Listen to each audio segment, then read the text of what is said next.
It's fine. Testing. That's good. You want to say testing? Testing, bitches. I got Drake's song stuck in my head. I know. It's so fire. Anyways.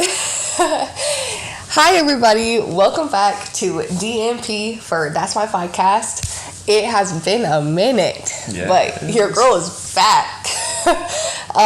You know how things go. Like, I don't know. Just feeling like a creative block and like sitting down for some reason to like record something.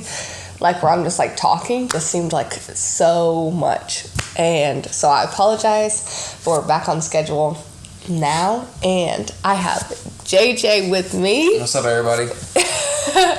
And today we kind of started with thinking like, okay, this is the first question. How many ounces, grams, milliliters, whatever is a shot? Because we looked it up and it said 14 grams, like 10 to 14 grams. We did it like, seem right. Yeah, it doesn't seem right because we poured it out and like it was like, bruh, because we don't have shot glasses. We be poor. But anyways, like we don't have shot glasses, so we were using like red Solo cups, and we like poured it out like what 45 grams. Is that what you did? 46. 46 was like a serving or whatever, because we be tracking our calories and all that jazz, which is a whole nother episode. JJ just rolled his eyes. I hate it. But yeah, so like technically we did like 3 shots or whatever, but like who knows if that was actually, I would say it was like equivalent to like 2. Yeah. But anyways, I'm just letting you know that we started off this episode with shots and we chased it with wine. So, probably not the smartest idea, but yeah, and we are still wine drinking. Yeah. So it's gonna be a good podcast. It's gonna be good. But yeah, we have no juice, we have no soda, we have no carbonated water. So that's why we chose wine, and now it's just continuously, just a slope. But it's gonna be fun. Absolutely. But anyways, like this episode, we're kind of just gonna get into it, and we're gonna talk about the topics like upbringing, like identity, and like creativity. Maybe we'll get to all of those, but that's kind of the idea starting off. So I'm gonna leave the floor open to JJ. Okay. So what's up, everybody? I actually chose this topic, and it's like an interesting one, especially for a lot of creatives. We kind of base our creativity off of our identity. So I kind of got into this like downward spiral with figuring out why you behave the same, like the way you behave, and like who influences you and stuff. So like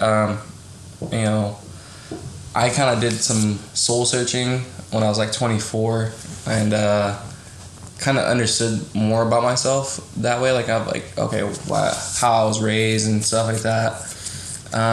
But I guess so. I want to ask some questions to Alex. I was gonna ask, how do you think your upbringing and like how you were raised influenced you in your decision making? Man, you put me on the spot like that. That's dirty. I'm sorry. I'm just joking. How do you think like my upbringing affected me?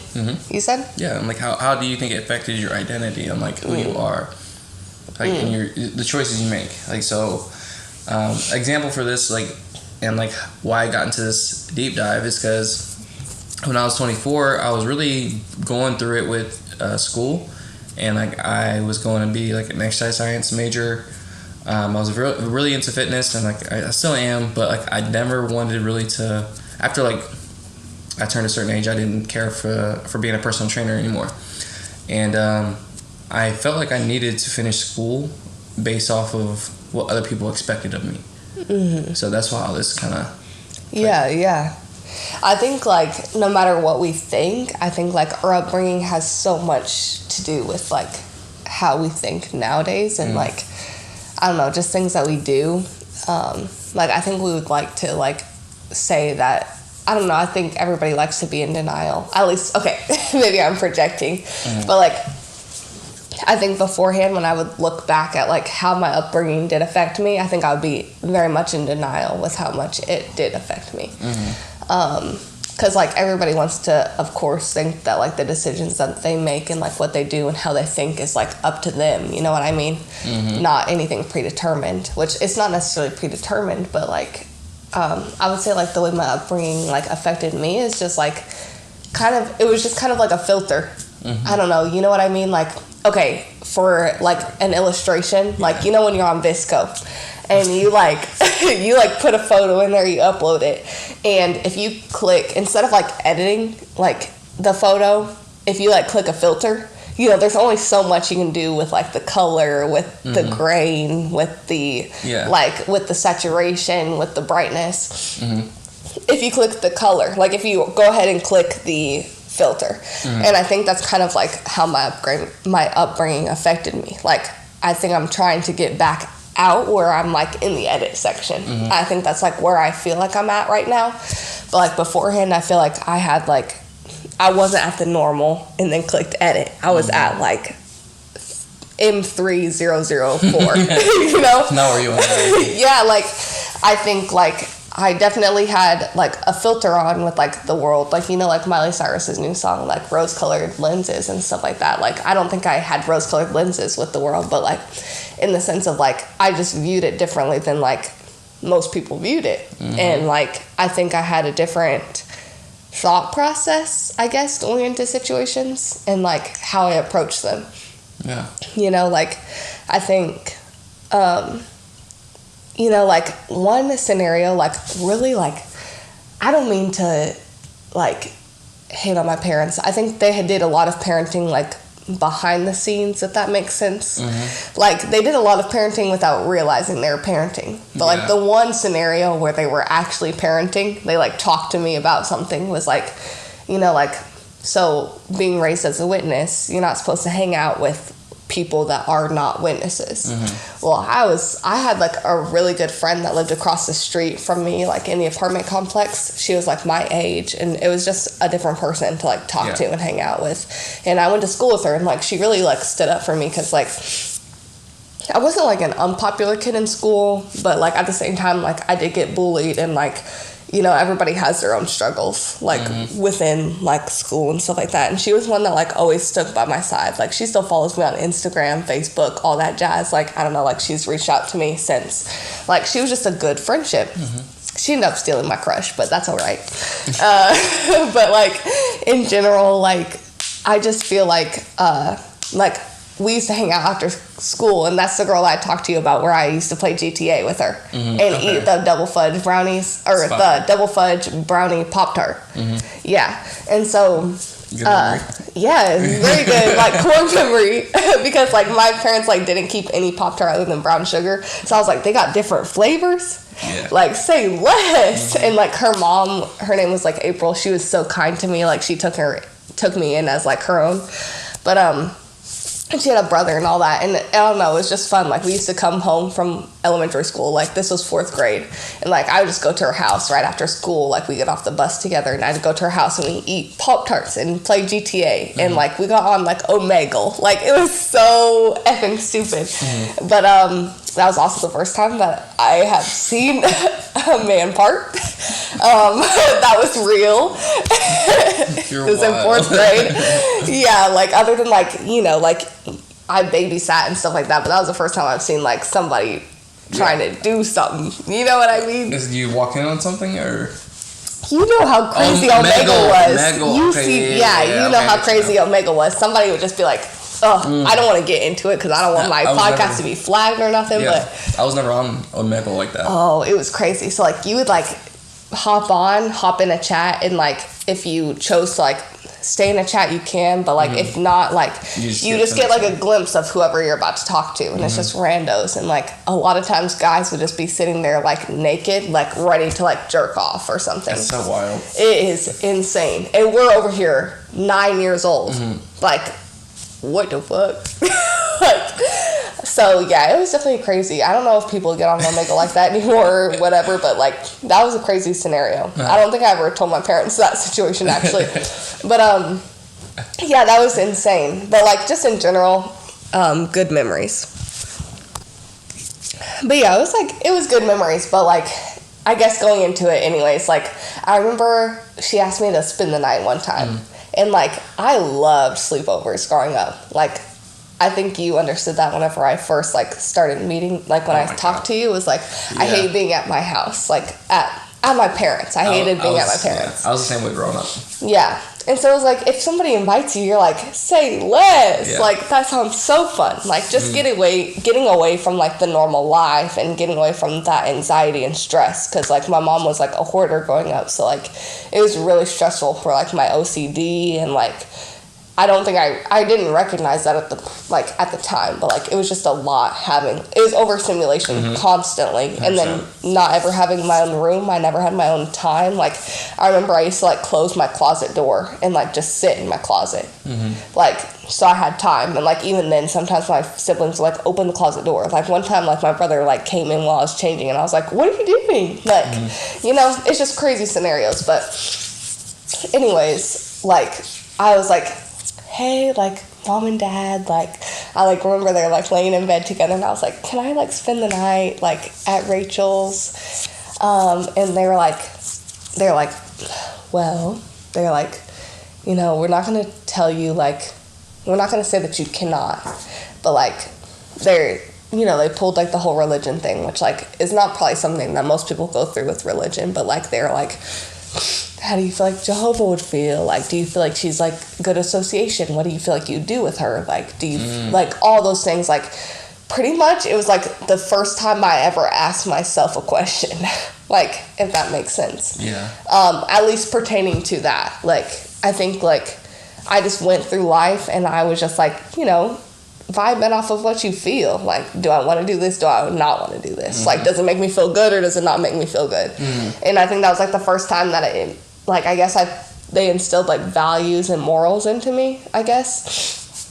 If that makes sense. Like, okay, like, I'm actually, like, no one else is actually in charge of, like, what I actually do in life. It's myself and, like, how I feel. But that also brought, like, intense guilt on me, like, for, like, my whole, like, my whole life, like, because I was thinking, like, any mistake I made was completely on me, and, like, which it kind of is, but at the same time, it's, like, you know, mistakes are fine, like, mistakes happen, and, like, I think, like, every time I did something wrong and stuff like that, or, like, I don't know, I like, looked back, like, the other day when I was going through my phone, and I saw, like, I was going through the notes, like, and I was just, like, I think, I don't remember if I was high or what, but, like, I was stuck in those notes, and it was because, like, I was looking back at messages that I had, like, put in my notes before I sent them out, you know, those long paragraphs that you do that with, and, like, I was like, man, I was effing psycho. Like, not psycho, but, like, I was really, really religious. Like, I legit, like, put in my notes messages to guys that I genuinely, like, had feelings for, saying that, like, listen, I really have feelings for you, but I don't think it's a smart choice to continue to talk to you because I do have feelings for you, and, like, we shouldn't date until we're old enough to be married, and, like, then we should try to, like, do something, and, like, all this jazz. And it's, like, it's so insane. Like, not that I'm angry at how my life has turned out or, like, where I'm at in life, like, and, like, I love you, so it's just, like, you know, it's not that I'm angry with it, but it's, like, it's, So love you too, by the way. Oh, thank you. But it's, like, you know, like, no wonder why guys were, like, running away from me like that. Were, like, witnesses and stuff like that. Like, even, because it was just, like, I really, like, I didn't feel like I put myself on this pedestal of, like, oh, I'm holier than thou. But at the end of the day, like, I did, like, that moment made a big impact on me where, like, I cut a lot of people off just because I didn't feel like I was judgmental. Like, I cut a lot of people off just because I didn't feel like they were going to benefit me spiritually. Because I was raised so religious, and nowadays I feel like that's something that I have to get over, is, like, my initial judgment to people and how they're going to fit into my life, I guess. Like, I automatically think about so many different things when I meet somebody instead of just kind of, like, writing it out. But, like, at the same time, I do think it's good to have a balance. And so I think that's, like, what I'm trying to figure out is, like, just a balance between all of it. Ever since, like, I stopped being so religious, and ever since I kind of stopped being in denial over, like, how, like, my upbringing did affect me. Like, but just in general. I'm talking so long, but like also just in not a religious way. Like I think like my family dynamic affects me way more than I think that it does. Oh yeah. Also, like I understand it does. Yeah. Yeah. More than you know. Oh my gosh, the other day I was like talking to JJ and I was like, I don't remember like what we were talking about fully, but like I literally was like, do you think I had like daddy issues? Like you said you said, do I have like a trauma from my father? I was like, oh yes. I was like, yes, honey. Yes. Yeah. So like I think like I'm still coming to terms with like how my upbringing did affect me, but at the same time, like I do realize that like just in general, I don't have a very strong relationship with any of my family. So I think that affects you more than like you would think it would, because I think some people try to be like super hard. Like I know that's how I was when I was younger, and like even to this day, like I'm a sensitive person, but at the end of the day, like I will put on a whole front with my feelings unless I'm comfortable with you enough to express them. And like I will never tell you that like I'm down bad, like never. Like I grew up for so many years not ever saying to anybody that I had an issue. Yeah. And I was like really going through it. Like I remember just being younger and like I thought about things like, why does my family not do that? Like why do I not have this relationship? Like, oh, like I don't know, like I kind of just wanted other people's lives sometimes, and like I don't know, like I just thought like is everything going to be okay with me, or is like am I ever going to have a relationship with my family? You know, those types of questions, which those do have effect on you, especially when you're realizing them whenever you're younger, but you don't really know how to. I think it affects you so much because you don't know how to handle the feelings. And so like I think that's whenever I ended up getting on, you know, antidepressants and anxiety medicine, because like I was feeling so much guilt with my life and feeling like I didn't have a support system and all that jazz. And I think that definitely put like a different spin on my life. But like my upbringing has like made me who I am today, so I'm not upset about it. But at the same time, like I do realize that has affected me in my thought process with how like closed-minded I used to be, as well as like you know, my judgmental, like how judgmental I was, as well as like in general not having that family. Sometimes I don't know how to process like relationships correctly, because I don't feel like I had a healthy one ever growing up. So I think like sometimes it takes time for me to think about like I have this in how I envision a relationship should be, but like I don't actually take it for how it is, because like I think at some point like I don't really have anything to go off of. But yeah. You didn't cut off him, but yeah. Okay. Well, I mean, like I was not trying to keep on going, but like so like, you know, when you were younger, did you like base choices and how you kind of proceeded through life off of like your family's a value of Jehovah and like religion? Like did you like, okay, I'm, you know, you like you're, I guess like, you know, the expectation of like you're gonna follow like the religious area, so I think I did, but like maybe not how most people would assume that I did.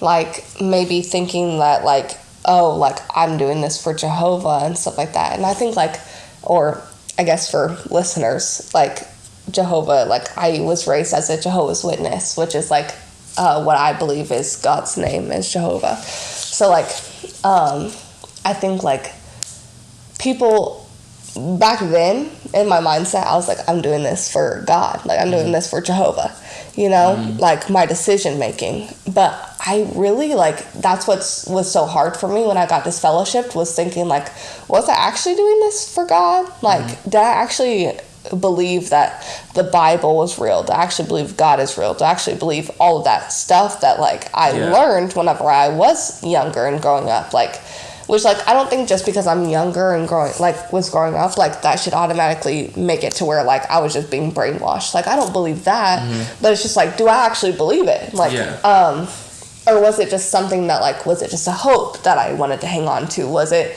like, I personally feel like I've chalked it up to like, I think the decisions that I made, like I think it did strongly affect me, as much as I didn't want to admit when I was younger. I think it did strongly affect me that, like, my parents didn't ever say that they were, like, proud of me. And that they were like, you're doing such a good job, you know? Yeah. I got that from, like, other people and stuff like that only whenever I was doing what the witnesses wanted me to do. Yeah. I only got that at those times when I would make those decisions that made it really hard for me, like, in life. Because, like, I had it a lot harder than, like, what some people, like, like, other witnesses, like, so many people, like, I don't want to say I had it a lot harder than everybody, because, like, that's not what I believe or anything like that. But, like, just in general, like, my friend growing up, you know, like, she was, like, raised a witness as well, and, like, we kind of talked about it in a sense of, like, just how different being raised a witness is, but, like, versus, like, accepting it for yourself. But, like, my family, as religious as they were, they had a lot of things holding them back from doing the activities of a witness. So I had to get, like, rides. I had to get, like I had to set things up for myself to where I would be at the meetings, I would be out in service. Like, everything that I did was pretty much arranged by myself and needed the help of somebody else. And I think, like, I did it all because, like, I do think I did it because, like, I wanted my parents to feel like she's, like, really killing it. Like, I love her so much. Okay. Like, that is so awesome and stuff like that.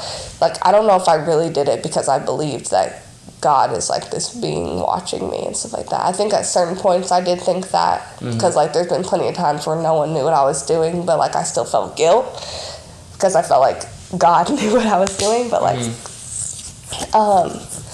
it sounds, like, so stupid, I guess, sometimes whenever I say it, but, like, at the same time, it's, like, it's genuinely what I was thinking, like, but, yeah, like, in worrying about, like, what my parents would think, like, I do think they affected my decisions, for sure. Okay. You brought up, like, really two good points, during your talk.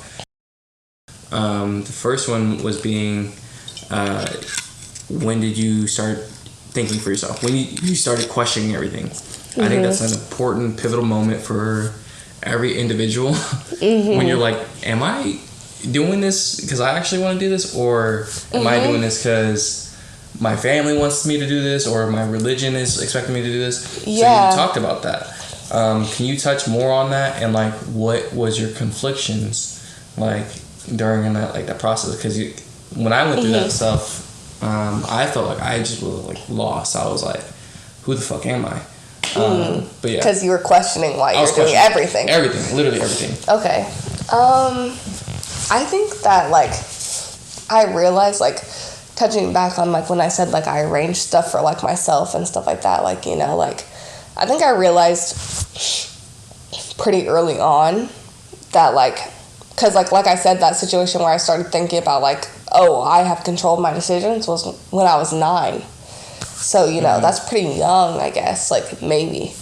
So I think, like, I realized pretty early on things like that, where I had control over the decisions that I was making. Like, even if somebody told me no, whatever. Because, like, I also started working when I was 14. That put a lot of, like, pressure, I guess, on the decisions that I made. Because that was the first time that I was, like, you know, in school, I was, like, I was the teacher's pet. I was getting straight A's. My parents had already told me, you know, like, no extracurricular activities. I was the person, like, I was the witness that, like, came in with, like, a brochure that I would give to my teacher saying, like, listen, this is why I can't stand up and, like, celebrate people's birthdays. Like, I can't eat their cupcakes on birthday days. Like, I can't celebrate Christmas or whatever holiday with you guys. Like, so I can't participate in putting up the decorations and doing those activities. Like, I did all that, like, for myself. And so I think, like, I realized pretty early on, like, I had control over myself. And, like, if I was going to do something with myself and with my life, I needed to be the one that was going to do it, because, like, no one else is going to do it for me. But, like, in general, where I started thinking, like, about, I guess in the sense of, like, the question was mainly more of, like, when you started realizing, like, am I doing this for me? Or am I doing this for other people? I honestly don't think I ever came to that conclusion until I was disfellowshipped when I was 18.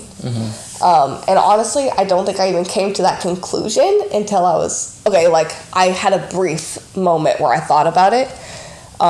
Whenever I got kicked out of my parents' house, and I was thinking, because, they had so much control over me at that moment, getting disfellowshipped and, kind of cutting me off in a sense. But, I was thinking, they have so much control over my life right now. Am I doing this because I actually want to get back to being a witness? Am I doing this so I can have my friends back? Am I doing this so I'm just making my parents happy? And that's whenever I said, listen, I don't really know what I'm going to do, but I'm going to move out, because they said that I needed to move out if I wasn't going to follow their direction. So I was okay, I'm just going to leave. Because, I told them, I did sit them down and had to have a conversation, listen, I really don't know. Genuinely, I don't know what I'm going to do with my life. Because at the moment, I really did want to become a witness again. I did. Yeah. But at the same time, I was really trying to figure out the intention behind it. That's important. Yeah, so I think that's when I first started thinking about, true intention. Who is making the decision behind this? Who is affecting me, I guess, to make this decision? And I think when I turned about 19 and I had that last relationship and stuff like that, I think when I started really thinking am I really happy? I think that's when I really started thinking I had no real hobbies for myself. I didn't really know what I was doing because I wasn't going to all the meetings or anything like that. So I was still dating somebody that wasn't a witness. So I couldn't get reinstated either. So I was just kind of coasting. I didn't really know what. Yeah. I wasn't on any specific path. And I was thinking about it. Do I even know? Am I even making the decisions that I want to make? So I think maybe 19 was when I really thought a little bit deeper about it. But I think the way it affected me was I felt lost as well. I think because then I started questioning every decision that I had made in the past. Why did I do this? Why did I get baptized? Why did I not have these friendships? Why did I have these friendships? Why did I have these jobs? What was the whole reason behind it? Because I think I got severely depressed because I just felt life was a lot. That I just was man, this is too much for me to think about right now. Completely understand. Yeah, and but I think that now, just in those years, I guess, what is that, 4 years or almost 4 years, I think that I've gotten a lot better at thinking about that. And I think the reason why I've gotten better is because I've realized that no matter what I had to, you always have to take responsibility for the decisions you make, no matter what, no matter what type of influence people had on you at the time. And so I think being able to accept that, okay, even though somebody said to do this, I chose to do it. So that's still my decision. And then I think going forwards, thinking about situations for myself before I go to people. I think that was the biggest thing for me, and making it to where I wasn't depressed about it and stuff like that. Because it's okay, I can actually trust myself because I'm not making the decision based off of other people. I might, because then I started thinking, am I making any decision for myself? But I started thinking okay, I came to my own type of conclusion, but I'm still gonna talk to other people with an open mind based off of what they say. But that way it's not necessarily somebody else is making your decision, because you still thought about it beforehand and came to your own type of viewpoint and opinion. And I think that helped me a lot. I don't know, hopefully that answered your question. No, it did. You went really into detail. So sorry. We talked about that that last part too, and kind of having your own perspective before you kind of communicate with someone else. That's such an important aspect. The other thing I was going to bring up that you kind of cued me to think about was when we get praise for certain areas, it usually kind of becomes a really what's it called, foundation for who we are. So that's a good point. So like you were praised every time you did something really good with religion, and so like, did you, like, when you're growing up and just in general, like when you're kind of building who you are, did you go off into any other area where you were praised, or was it just solely like when you were doing things for Jehovah and religion? Or that's a good question. I think that I really didn't really go into anything other than religion, because like my good grades didn't really give me praise. I felt good about myself because I was doing good. And then I wasn't allowed to do sports. Like, I got praised for sports, like doing like practices like in school. But like my parents never allowed me to do extracurricular activities, so I never really was allowed to get praised through that way. I think like I honestly didn't get that much praise. So I think I thought religion was the best way I was going to get it, because that was my support system. And then I think I started thinking in ways of like, what is going to make me happy? I think I started thinking about, where do I have control? And I didn't really feel like I had control over a lot of my decisions, but I knew I had control over, like, I had very low self-esteem growing up. So like I knew I couldn't control necessarily like my face or whatever, you know, if I had acne or whatever, but like I knew I could control my body to a certain extent. So like that's when I started getting a lot into exercise. I think like that was really the only thing that I really deep dived into. Like also like, I mean, I tried really getting into music. Like I tried playing guitar a lot. Like when I was young, I did a lot of that, and like different fun stuff like longboarding. But like when it came to like really devoting a lot of time to something, I really think like exercise was the only type of other thing that I did, and that's because like I could give praise to myself for it. I could see the validation on the scale. I could see the validation in the mirror, and that was like that is like something I can control and something that I can see the results. And so I think that was really the only other thing that I really got into. Yeah, that's a better word for it. Validation. That's the word I was looking for. That's It's so good. Do you know? Terms with like when you felt like you realized like the different things that have affected you. If that makes sense. Yeah. So like, it's crazy because like, you know, you're hearing your background and stuff. It's like it's really different from mine, but at the same time, like we still go through like similar things. So yeah, I think that's very interesting. You know, like, I grew up in South Bend for a little bit, and then I moved to a small town in August. But with my family and stuff, being like from South Bend and kind of being raised there, I learned, and like the culture I grew up in is like, you know, it's the one I'm most familiar with. And like when I moved to Argus, I had to kind of like change like how I like just everything was different at school. Like out, like, you know, as soon as I left the house, I was like, I felt like I had to be a certain way. But was it because of different people? Yeah, like cultures, like, you know, or what? like a predominantly white town. Like you've been there. So South Bend is not like that. No, South Bend is not like that. Because like, I've never been to South Bend. And like the thing was, like, I grew up with like family that was like, you know, mixed black. So like I was more around my family and stuff like that. So like the culture there was like, it just felt that's home. You know, that's like still is. And so like when I moved to Argus, like my home was like that. Like it was like home. But then like when I'd go out, it would be different. Over time though, like, which you said something that kind of really resonated with me a lot, was that eventually you got to that point where like you kind of like would leave your house because it was no longer like a place of like peace for you, essentially, kind of. You know, like you said, like your mom's hoarding kind of, it really got to you. Yeah, it was like never peace for me. Yeah. Okay, yeah. So my situation was just family drama. Like my mom and my brother were kind of always at each other. So like. I don't know when like this started more becoming a thing. I think it was obviously when I got older, but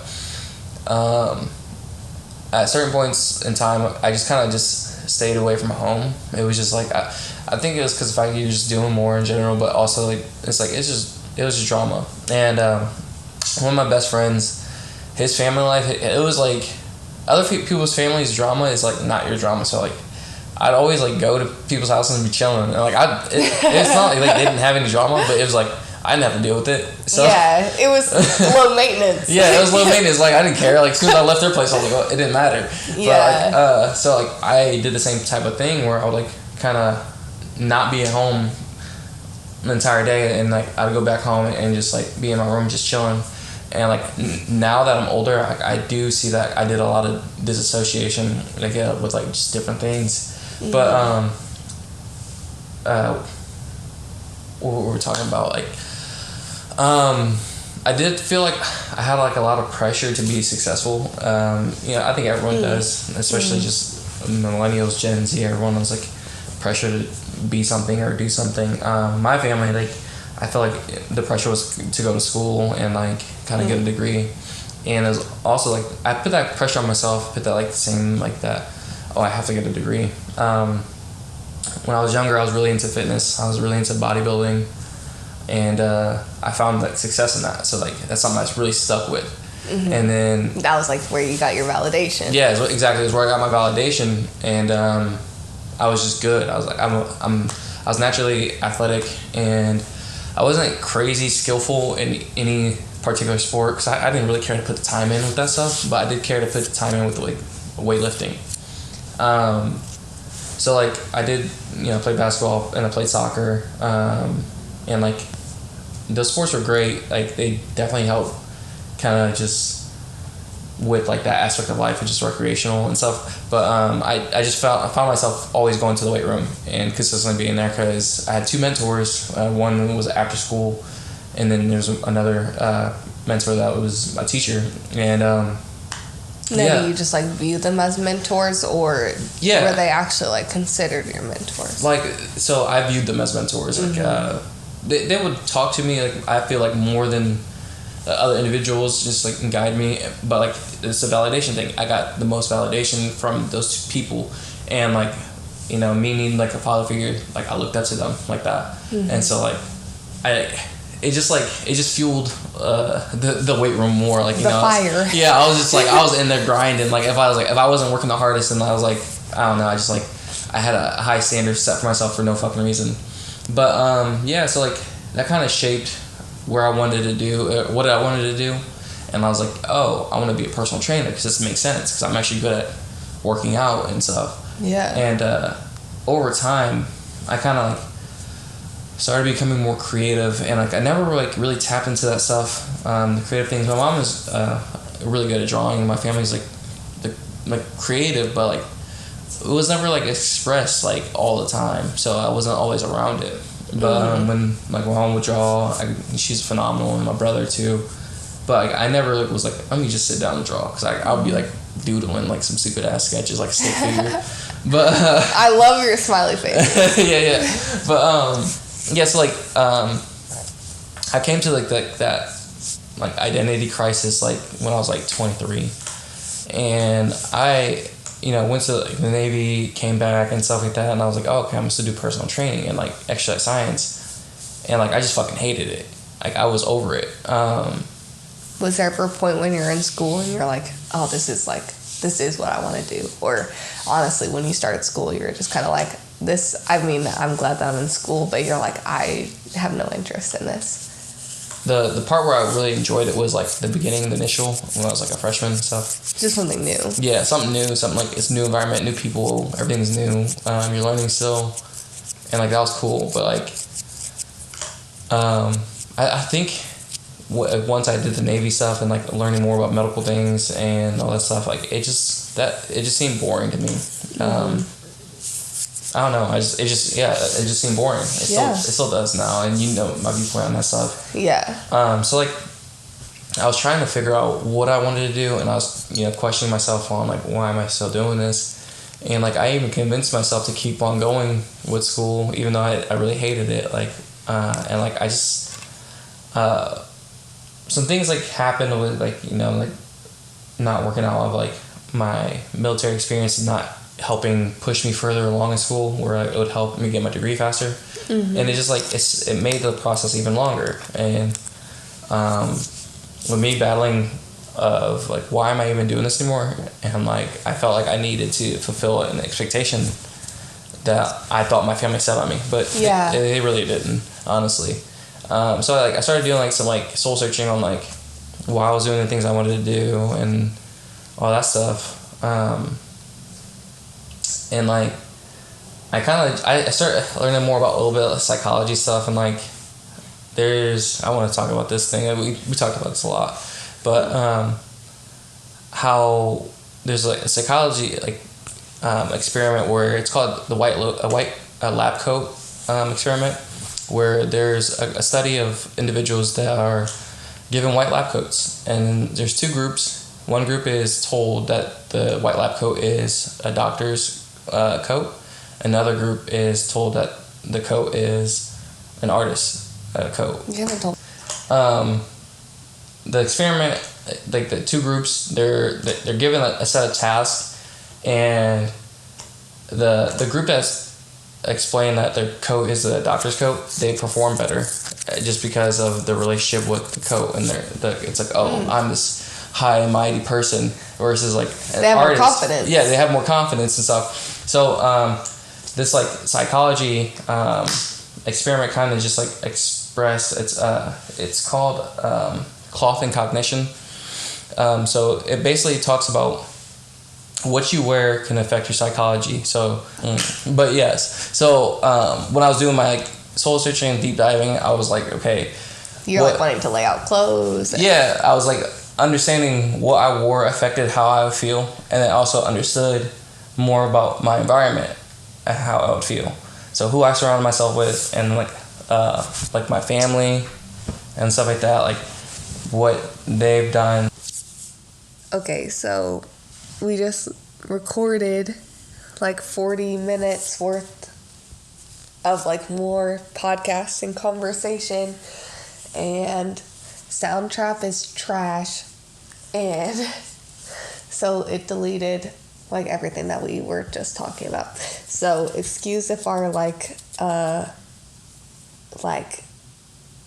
attitudes are as peppy and stuff, but gonna try to kind of like recreate kind of like what we were just talking about, and make sure we like don't leave as much like information and tips as we can going forward. But kind of just trying to like go back to like what you were just talking about from the previous file. So it's like it was just kind of like a quick question based off of like what you kind of talked about at the beginning whenever you're talking about like your family and like growing up. Like, where do you feel like that kind of like your mom and like your family didn't really necessarily like say that you needed to do all this stuff, but you just kind of like put it like, but you still felt it. Yeah. In general, I felt like I put that on myself, but then like my mom, like, okay, this is actually good stuff too. My mom always viewed me as like the good kid out of me and my brother, because my brother was always doing stupid shit. So like, I just felt like I kind of didn't have any room to make mistakes. That's actually a little deep dive right there, but so from that, it probably continued on and like just molded me into who I was and am, of like just kind of straight arrow, do everything, you know, to be on like a good path, which is good. It's not nothing wrong with doing that, but also like it's okay to make mistakes. But so I think every family kind of has like a situation with that, and with my upbringing, I kind of put that responsibility on myself to kind of take care of my family and stuff. But the thing I was gonna ask you is, how did you get into creativity and like from your situation, from your upbringing? When did you start being creative? Well, like I kind of like what we talked about was like pretty much like I always had like creativity like kind of in me, I guess, in the sense of like, you know, from the get-go, I think I was just always told growing up, like whether it was like through church or through school, through my job, I always had like a uniform in the sense of like what I could and couldn't wear. And so like I always craved that freedom when it came to my clothes. So when it came to like the clothing and style aspect of it, like that's definitely like where my creativity, like I think like stemmed from, where I just always wanted to do something, you know. I always try to do what I can, and like I always got hand-me-downs with my sister, you know, like we're very different in like what we look like and stuff like that, just in general. Like even when we were kids, like we've just always had different like body types and like everything. And so like, you know, like the clothes that she had didn't really like fit me like how I wanted them to fit me and stuff like that. So it's just like, you know. And then like when I would go shopping, my mom would try to like dictate like what I would get, because like, you know, she was gonna like, they were gonna buy it, but at the same time she was like, you know, she wanted that control and stuff like that. She knew what I wanted, like she knew what she wanted me to look like. So like I always wanted to do something different with it. So like I think that's where I craved that and like tried to work that in. And then like whenever like too, like I realized very early on in life that like I was never really good at expressing my feelings like out loud, I guess. So like writing was always like my outlet, and like I always tend to like journal in like poetry instead of just like kind of like writing. Like I always tend to do like kind of things like that, and like that's kind of always how I've written. So I think I've always had like creativity in my bones, but I think like it took me a minute to feel like I could express it. I think like having that new fresh start with like moving targets is like, you know, I didn't have those preconceived like judgments of like what I was supposed to be like, because like no one knew me. So I think it took time, you know, like we talked about like how I like dressed for my interviewee, like, or the person interviewing me, like I dressed like how she dressed. So like I looked her up on Facebook. So like, you know, it was just kind of like, which is, it's super smart, honestly. It's like, I mean, you have that like in you of like, oh, you crave like someone that's similar to you in some aspect, even though you don't realize it's like subconscious. So like, you know, once I got past like that initial like wave of like trying to like impress, I think like eventually like I really got into expressing myself in that type of way. And like you had like, I talked about like how you had like a huge impact on me in that way of like, you know, like it's not that you made me believe anything that I didn't already believe, but you like really made me feel comfortable enough to express that. And like, I don't know, like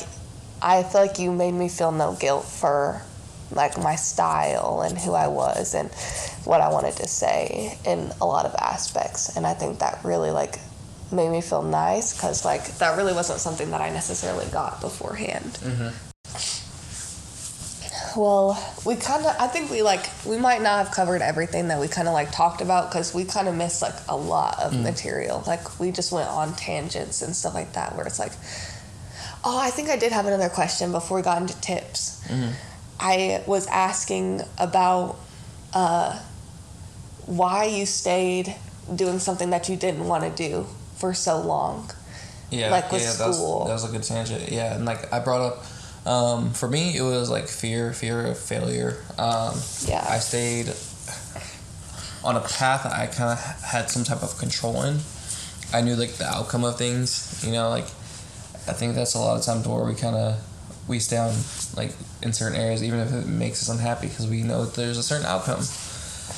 With like dropping out of school or just taking on a new venture, sometimes it can be exciting, but a lot of times it can be based on the fear. And for me, like I was like, I didn't know what I was gonna do. I didn't know what I was gonna like I was trying to figure out, you know, how I can build a career out of like wanting to, you know, do fashion and stuff like that. So that was my situation, and I eventually got to it where I trusted myself enough, and I'm proud of that. But it took some time and it took some support. No, I understand that. And I think we talked about too, like how like, you know, like school, you don't really like, you don't get that freedom. Like no one's like, I don't know, they give you one option. We actually talked about that in the car the other day. Yeah, no. Like, where it was like, you know, it's crazy how the world, like the way that at least the States works, where it's like, if you don't follow one path, it's like, you don't get to see other paths. Yeah, really. They don't give you the perspective of like, there's other things you can do. Yes. Oh, you don't need to go to college. You don't need to do that. You can do this. Exactly. And I think it's important to educate people on like the different paths they can go on. But yeah. For sure. Tips. So this is an important thing. Like, I think just with this whole like podcast is kind of more informational, but something I learned like recently is like to evaluate how you're measuring yourself and like measuring your success and the things that are important to you. So Alex said earlier on, like, don't base your success off of validation. It's not a great way to measure if you're doing good or if you even enjoy something just because like you're getting praise for it from external factors. Really take time to kind of look internal and like figure out whether you like it and whether, you know, it's making you happy. And if you're good at it, it's like, okay, yeah, it's gonna come easier, more natural. But also another situation where I was speaking with a friend recently, and he was struggling with something because he's intelligent, and he was trying to grasp a new concept, but it was taking him a lot longer than normal, and he kind of expressed his like uncertainty with that, and I just was trying to remind him, like, with anything, you're usually just gonna suck at the beginning. You're not gonna be great. It's gonna take some time to get to that level, but just be confident in the process. For sure. What about your tips? Oh, that was good. I think just allowing yourself to, first of all, like, think deeper about things. Like, ask yourself those internal questions, like why you're doing something. And, like, do it as early as possible. So, like, you don't look back on your life and, like, kind of have that, like, where you feel lost. Because you're like, oh, what decisions have I actually made? I don't know. Like, sorry guys, I'm like so stuffed up right now. But it's like, you know, like, just like take that time to really contemplate and reflect and really like dig deeper into your personal feelings and thoughts. Like, really like look at your life and be like, is this where I want to be? And if it's not, that's okay. But make sure that you're making those decisions to get to where you want to be. Instead of just accepting that and just being continuously going down a hole. And then I think the other thing is, like, just make sure that you're figuring out some type of way to express yourself. And, like, for us, that's, like, by being creative. But, like, you know, it could be talking to somebody. And then it also could just be, you know, using that creativity as well. Like, maybe expressing yourself is how you dress or what you write or what you listen to or, you know, like anything. Like, I feel like people try to put limits on like how to express yourself and like what ways are correct, and there's really not like a correct way to do it. It's just like, okay, like what makes you feel good and what makes you feel like you're getting that energy, I guess, out of you. If that makes sense. Like, it's not really something that I said before, but like I feel like that's like what I feel like when I'm expressing myself. It's like I feel like it's almost like allowing this weight to be like get off of you and putting that energy, transferring it to something else. Yep. So I definitely think that's like, I don't know, tips and tricks. Cheat codes. Yeah. Saints Row. But yeah, that's pretty much it. Sorry if like the ending was like a little bit like interesting, but we did what we could with, you know, how technology is, you know. But hopefully it was like, I don't know, you're a real one if you stay till the end, because this is going to be a long one. So appreciate you. And thank you for being on the podcast for real, and for like, you know, redoing parts of it with me. Appreciate you. Me. It's that tone again. Thank you. But yeah, no, it felt like you had a lot of good questions. You were like guiding the podcast for sure. So appreciate you. Appreciate you. But thanks everybody, and bye.